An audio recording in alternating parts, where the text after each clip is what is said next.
Holding the office of the President of the Ghana Football Association, do in the name of the Almighty God.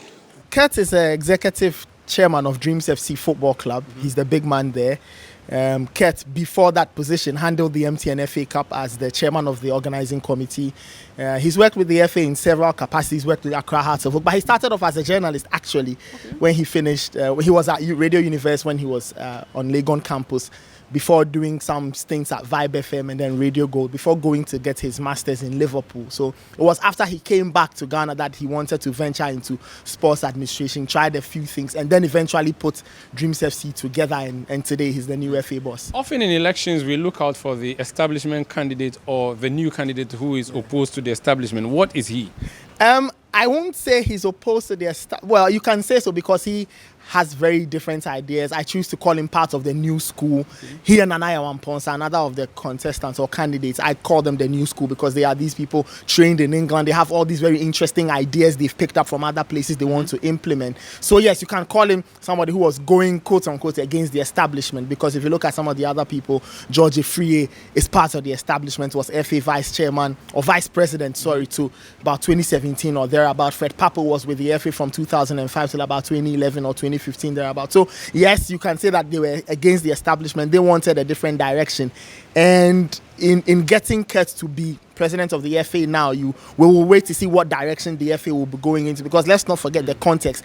The FA has had to rise out of a very, very disastrous period following the Anas like a Phoenix movement. I'll come back, so we talk about the future of the FA, but again, so Kurt is not a new guy. He's been an executive before, hasn't he? Yes.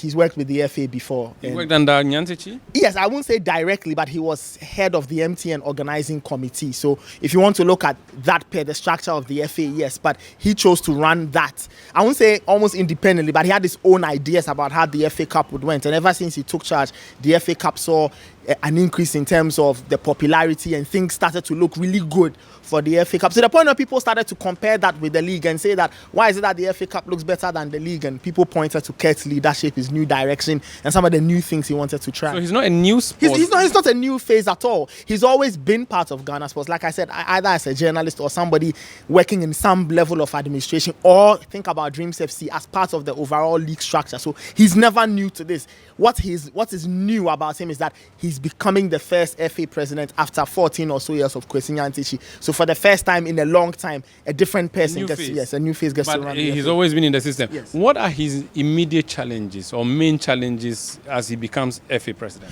The image of the FA is hugely dented. In the words of a lot of the candidates, they say the image of the FA is battered and bruised. That is his first challenge. He has to get that image together. He has to resell the FA to corporate Ghana, resell the FA to fans, resell the national teams to fans, so people will see that this is a new national team. So that is his most immediate challenge, getting people back on side and getting people to love the FA and love all the products of the FA. If you take that away, he's got to fix the league. He's got to give it a new look, a new shine. People have got to love the product again, and he's got to build infrastructure and grow Ghana football. Those are the things he has to do in his 4 years as FA boss. Critics may say he doesn't have an overwhelming mandate of Ghana football because he's had to go for battle into battle for 3 times before winning eventually.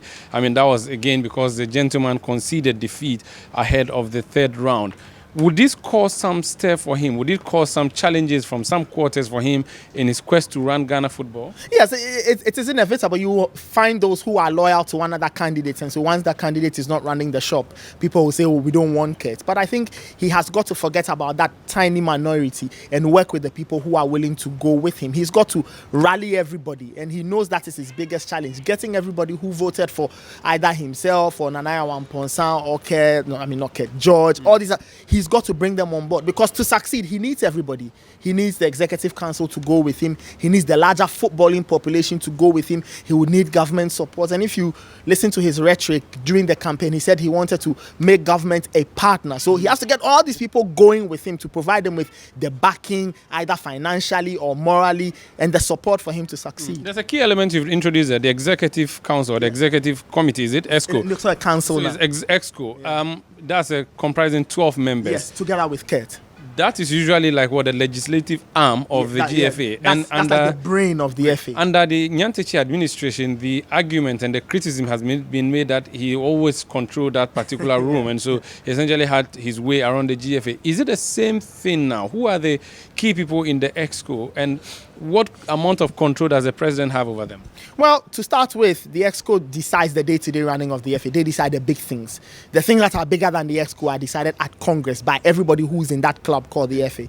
Now, if you come back to the question, some of the people on the new exco, the executive council, are very experienced people. Randy Abbey, for example, made his way there. So that's a lot of experience from working with Kwesi Nyantakyi, a lot of experience from handling Heart of Lions that Randy is bringing to the table. Sami Enimadu, manager of Asamajan, he's fairly new, but he has been around for a while. He provides that. You look at some of the other people who have made it to the exco, Frederick Echampon, CEO of Ashanti Gold. So it's a new crop, a crop that S.E Okraku would love, because there are people who are his contemporaries, his age mates, people he deals with very regularly. So you look at that and you can assume quite correctly that he won't have issues dealing with them and getting them to go with his vision. But would you not have issues controlling them? Well, I don't think that the key is control. We've seen Kwesi Nyantakyi's time where everybody on the exco was a rubber stamp person. They just approved the decisions. I expect this exco to, I wouldn't say stand up to Kurtz, but challenge Kurtz, ask questions, deliberate on the process, make sure that all angles and all questions are answered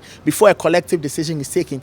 That's why I feel the mix of this current exco or the new one is good. You have people from different backgrounds, new and old, people who want things to happen, and I feel that mix will be good. He doesn't have to control them and dominate, but he has to earn their respect.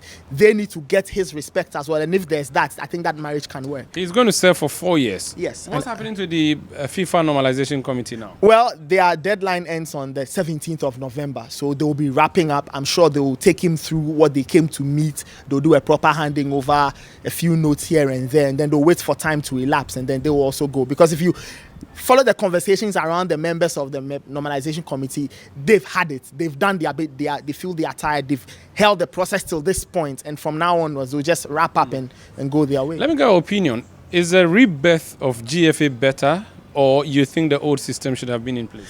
Look, I think that if you look at what happened in the Anas expose, it provided us with no option really than to dissolve and build again. You mentioned the Phoenix earlier. That's really what Ghana football had to succumb to. So I think that everybody who gets to run Ghana football in one little way or the other, if you're on the exco, you are part of the FA as a whole, you are president like S.E Okraku, you have the opportunity to turn the direction of the FA, turn it into a positive place and drive it home. Because like I said, the biggest test is getting people back on side, getting people to trust the FA. The amount of distrust when you speak to football fans concerning the FA or the national team or football people is just too obvious. It's just too palpable. So he needs to get them back on side, and he's been given an opportunity. He said that what we all saw in number 12 was poor and sad and stuff. He has the opportunity to make his mark, set up the FA to be far better than he came to meet it, and to allow whoever that takes over from him to take the FA up to the next level.